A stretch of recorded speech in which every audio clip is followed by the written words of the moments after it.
Hey guys, welcome back to STA Farms.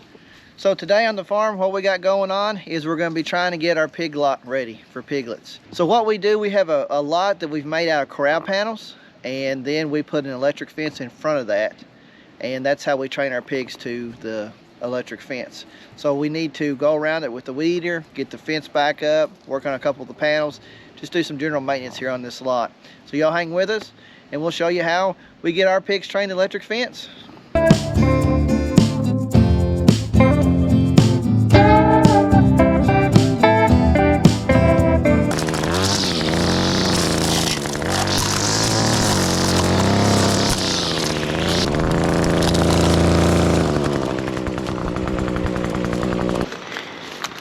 Hey guys, so while Aaron is working on going around the fence, the corral panels and what electric fence is already up, he's using the weed eater as well.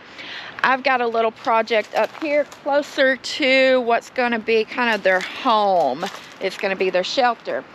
So like he said, we did not have pigs last year. It was the summer before that we last had any pigs on the farm. We had plenty in the freezer last year and we just didn't need it. But when we had them up here, you could see how we have our gutter run here next to the their shelter. We had a barrel set up here and the nozzle leaked. And obviously, what does a hog love? They love to wallow.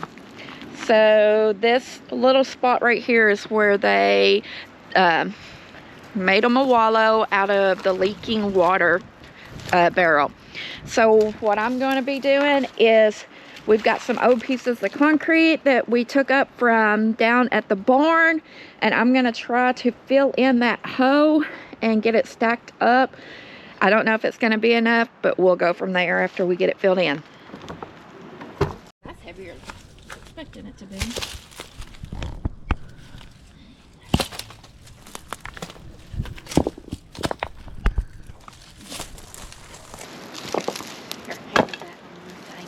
All right, so we got all the concrete pieces picked up, and you could tell it's not completely full. We do have some brick pieces laying around here. We may get those, help fill it in. We may need some dirt over here to level it up, and we may end up having to redo our gutter system that feeds water into our barrel. But the main thing is getting this hole taken care of, because we don't want them to keep digging it out. And wallows stink, and I don't want it this close to the house. All right guys, so now what we got to do, we got to move one corral panel right back here. We had moved this the last time we had pigs in here because we give them all these woods back here. But now we got to put it back, since we're making it back into just a lot to train them on an electric fence.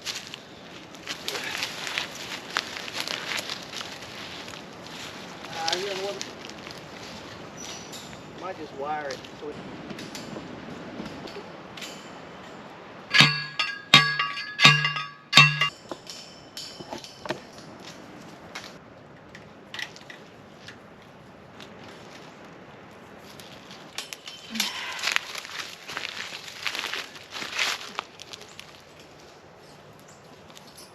This is kind of a twisted knot. Let's go ahead and cut it out.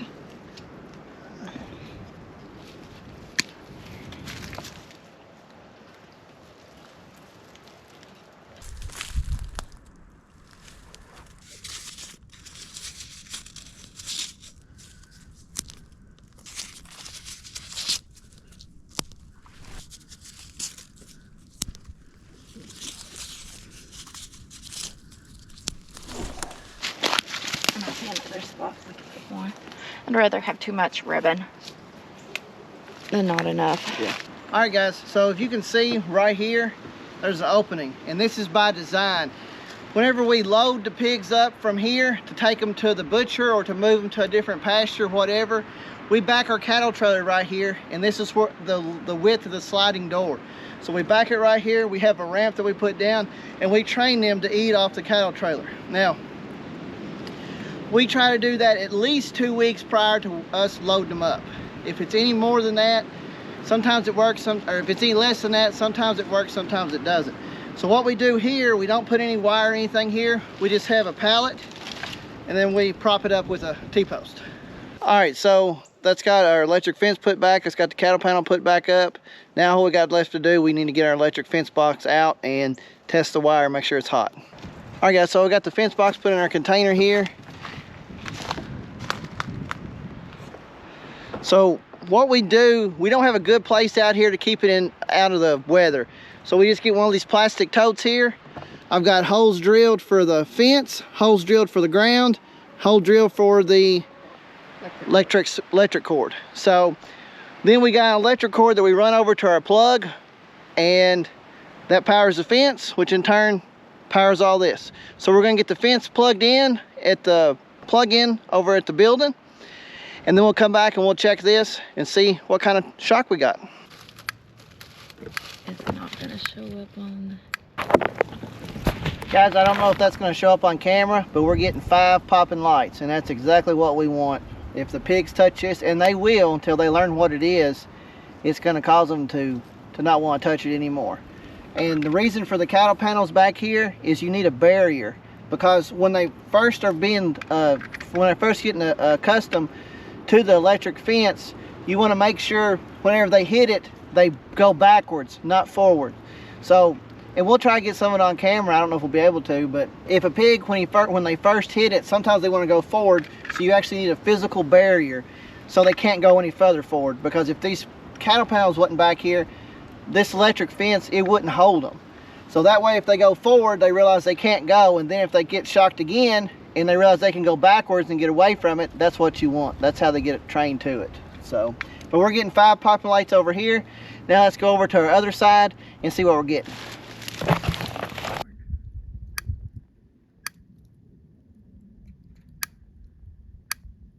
All right guys, as you can see, we got 5 popping lights over here. So we got 5 popping lights at the end of our electric fence strand on one side of the lot, and we got 5 popping lights on the other side of the lot. So now this lot is ready for piglets. Now we gotta find them.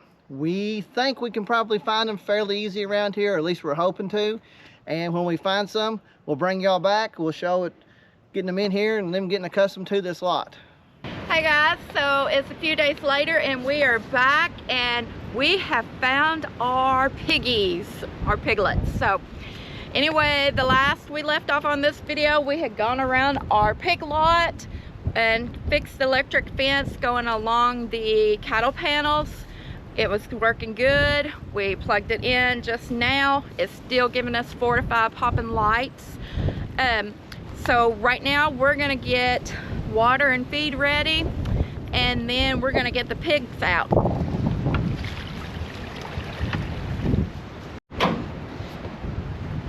Up yet. We got it. Just be careful. Pig, pig. So pig, pig, pig, pig. Hey guys. So that right there is 2 gilts and a barrow. Back out. There you go.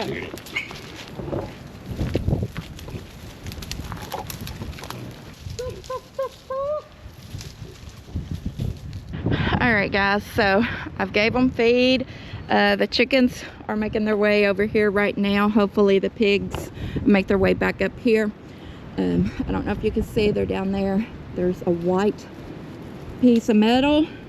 That's an old dog pen that we've got shut off, but all 4 of them are right there in front of it. And it looks like they're just getting acquainted with their new living space. But as of right now, we've got the electric fence going with all the cattle panels around. We've got feed put out, and we've got water put out. So we're gonna let them be for a little bit and come back out later and check on them and make sure everything's still good and kosher. All right guys, so it's a little bit later. We've come back out and checked on them. They seem to be getting settled in really, really well. They're adjusting. They've already started rooting. So kind of going back to what we got. We got 4 piglets to begin with. 3 are gilts, which are female, and then we got 1 barrel, and that is a male that has already been cut. So he will never sire any piglets. 3 of them are solid red, and then the one is a spotted one. The barrow is a solid red one.